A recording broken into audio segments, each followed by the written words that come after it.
Ano masasabi mo sa yung naglalagay ng langis sa ano? Sa langis ng pandiesel yung 40. Lagay sa gasolina. Oh, sa motor.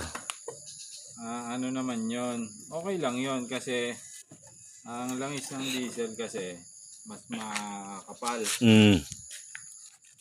Okay lang yon.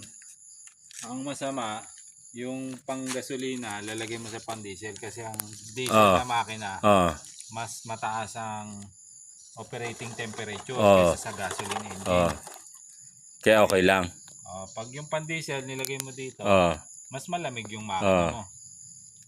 Pero pag yung pang gasolina nilagay mo sa diesel, Iinit. init. Lalabnaw maigi. Ibig sabihin, pwede. Pwede, pero pag binaliktad mo, Hindi ubra. Pero kumbaga sa performance ng halimbawa, ito, itong motor, nilagyan ng pan-diesel. okay lang, malamig siya. Malamig yung makina mo. Makapal kasi yung langis na yun. So, okay lang, no? Okay lang yun. Hindi siya para masira. Hindi siya para masira. Kaya lang, laging may tinatawag na optimum performance.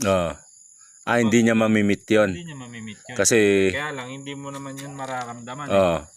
Diba? Akala mo ganun-ganun lang. alam mo, okay lang. Alam mo, okay lang. Pero, yung optimum performance ng makina, Hindi ma-reach. hindi ma-reach yun. Kasi, kung ilang degrees mababawasan yung operating temperature niya. Pero okay lang yun.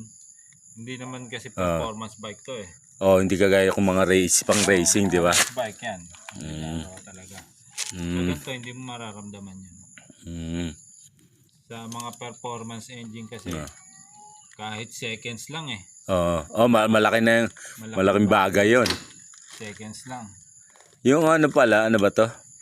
Kasi kaya ako natanong, kasi may mekaniko kami noon na may motor siya. Tapos ang pinambabanto niya, pinangano niya, yung pang diesel yung 40. So ayun, nalaman natin na okay lang pala.